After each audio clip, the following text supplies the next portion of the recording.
ఓం శ్రీ గణేశాయ నమః. ఓం శ్రీ వేదవ్యాసాయ నమః. ఓం నమో భగవతే వాసుదేవాయ.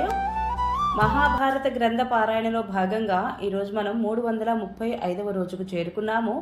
భీష్మ పర్వంలో ఉన్నాము. కురుక్షేత్ర మహాసంగ్రామం గురించి తెలుసుకుంటున్నాము. భీమసేనుడు విజృంభించి దుర్యోధనుడి సోదరులను అందరినీ సంహరించడం జరుగుతుంది.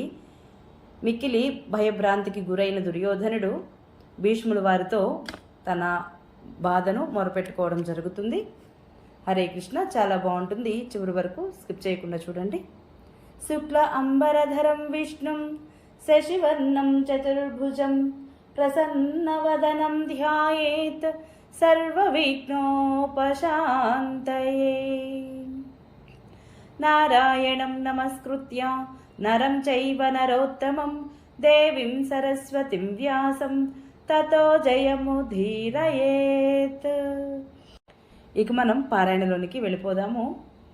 సంజయుడు చెబుతున్నాడు, మహారాజా, శిబిరానికి చేరుకొని దుర్యోధనుడు, శకుని, దుశ్శాసనుడు, కర్ణుడు పాండవులను వారి అనుచరులతో సహా ఎలా జయించాలి అని తమలో తాము తర్కించుకోసాగారు. దుర్యోధనుడు ఇలా అంటున్నాడు, ద్రోణాచార్యుడు, భీష్ముడు, కృపాచార్యుడు, శల్యుడు, భూరిశ్రవుడు వీరందరూ కూడా పాండవుల విజృంభణను అరికట్టడం లేదు.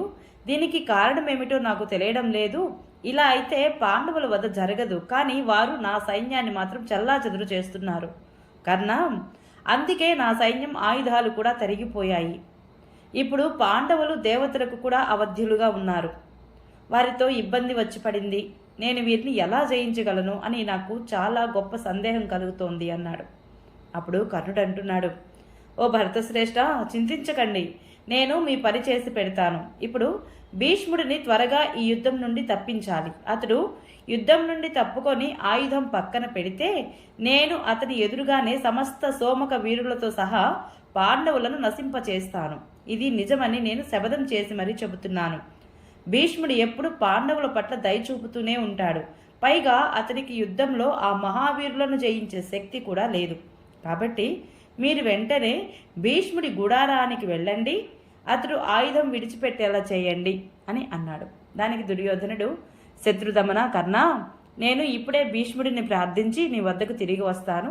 భీష్ముడు తప్పుకొన్నాక నీవే యుద్ధం చేయాలి సుమా అన్నాడు. అనంతరం దుర్యోధనుడు తన సోదరులతో కలిసి భీష్ముని వద్దకు బయలుదేరాడు.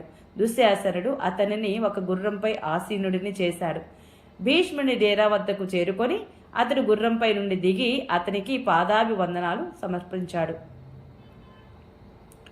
అన్ని విధాలా అందమైన ఒక సింహాసనం మీద కూర్చున్నాడు. ఆపై కన్నులు నీటితో నిండిపోగా చేతులు జోడించి గద్గద కంఠంతో, తాతగారు, మీ ఆశ్రయం పొందే కదా మేము ఇంద్రుడితో సహితంగా సమస్త దేవతలను కూడా జయించడానికి సాహసిస్తున్నాము. అలాంటిది తమ మిత్రులతో బంధువర్గంతో కూడిన ఈ పాండవుల సంగతి చెప్పేదేముంది? కాబట్టి మీరు ఇప్పుడు నన్ను కనికరించాలి. మీరు పాండవులను, సోమక వీరులను చంపి మీ మాటను నిజమని నిరూపించుకోండి. ఒకవేళ పాండవుల మీద దయ, నా పట్ల ద్వేషంగానే ఉన్నట్లయితే, లేదా నా దౌర్భాగ్యం వలన మీరు పాండవులను రక్షిస్తూ ఉన్నట్లయితే మీ స్థానంలో కర్ణుడిని యుద్ధం చేయడానికి అనుమతించండి. అతడు తప్పకుండా పాండవులను వారి సుహృదులతోనూ బంధువర్గంతోనూ సహా ఓడిస్తాడు అని మాత్రం భీష్ముడితో చెప్పి దుర్యోధనుడు మౌనం వహించాడు. మహామనస్వి అయిన భీష్ముడు తమ పుత్రుని వాగ్బాణాల తాకిడికి చాలా వ్యధ చెందాడు. అయినా అతడు అతనితో ఏమాత్రం కటువుగా మాట్లాడలేదు. అతడు చాలాసేపు దీర్ఘంగా ఉచ్ఛ్వాస నిశ్వాసలు తీస్తూ ఉండిపోయాడు. అనంతరం అతడు క్రోధభావాన్ని మార్చి దుర్యోధనుడిని బుజ్జగిస్తూ, నాయనా దుర్యోధన, ఇలాంటి సూటీపోటీ మాటలతో నన్నెందుకు బాధపడతావు? నేను నా శక్తినంతా ఉపయోగించి యుద్ధం చేస్తున్నాను. నీకు మేలు చేయాలనే అనుకుంటున్నాను. నీకు ప్రియం చేయడానికి నేను నా ప్రాణాలను కూడా ఆహుతి చేయడానికి సిద్ధంగా ఉన్నాను. చూడు, ఆ వీరుడు అర్జునుడు ఇంద్రుడిని కూడా ఓడించి కాండవ వనంలో అగ్నికి తృప్తిని కలిగించాడు. ఇదే అతని అజేయత్వానికి సంపూర్ణ నిదర్శనం కూడా. గంధర్వులు నిన్ను బలవంతంగా పట్టి తీసుకుపోయే సమయంలో కూడా అతడే కదా నిన్ను విడిపించాడు. అప్పుడు పరాక్రమవంతులైన నీ ఈ సోదరులు కర్ణుడు అయితే రణరంగాన్ని విడిచిపెట్టి పారిపోయారు. ఇది అతని యొక్క అద్భుత శక్తిని పరిచయం చేయడం లేదా? విరాట నగరంలో ఇతడు ఒంటరిగానే మనందరినీ మట్టి కరిపించాడు.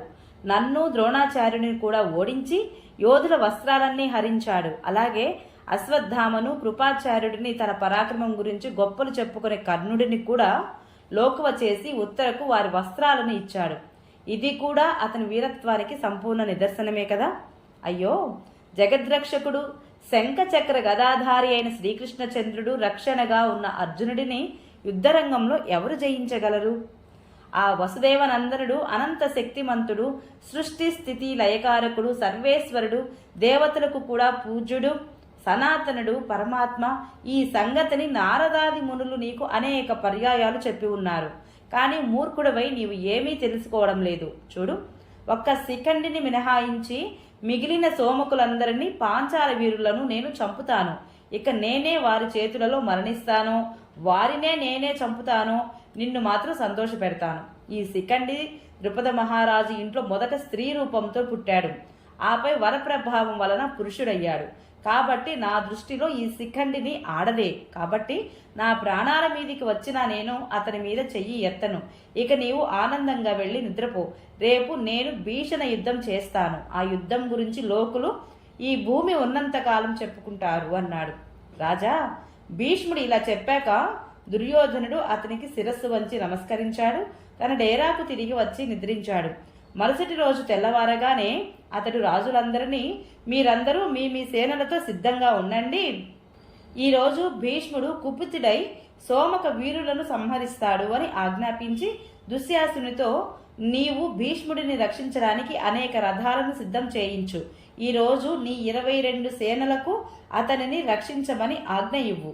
రక్షణ లేని సింహాన్ని తోడేలు చంపినట్లుగా తోడేలు వంటి శిఖండి చేతిలో భీష్ముడిని చావనీయకూడదు. ఈరోజు శకుని, శల్యుడు, కృపాచార్యుడు, ద్రోణాచార్యుడు, వివిసంతి అతి జాగ్రత్తగా భీష్ముడిని రక్షించాలి. ఎందుకంటే అతడు సురక్షితంగా ఉంటేనే మనకు తప్పకుండా జయం లభిస్తుంది అని చెప్పాడు. దుర్యోధనుడి యొక్క ఈ మాటలు విని యోధులందరూ అనేక రథాలతో భీష్ముడిని అన్ని వైపులా చుట్టుముట్టి నిలుచున్నారు. భీష్ముడి చుట్టూ అనేక రథాలు ఆవరించి ఉండడం చూసి అర్జునుడు దృష్టద్యుమ్నుడితోటి, ఈరోజు భీష్ముడి ఎదుట పురుష సింహుడైన శిఖండిని నిలుపు, నేను అతనిని రక్షిస్తాను అని చెప్పాడు. ఓం నమో భగవతే వాసుదేవాయ. మనము రేపు ఉదయము 9వ రోజు యుద్ధము ప్రారంభము అవుట గురించి తెలుసుకుందాము. ఈ వీడియో మీకు నచ్చినట్లయితే please subscribe my channel, like, share, comment please. Thank you.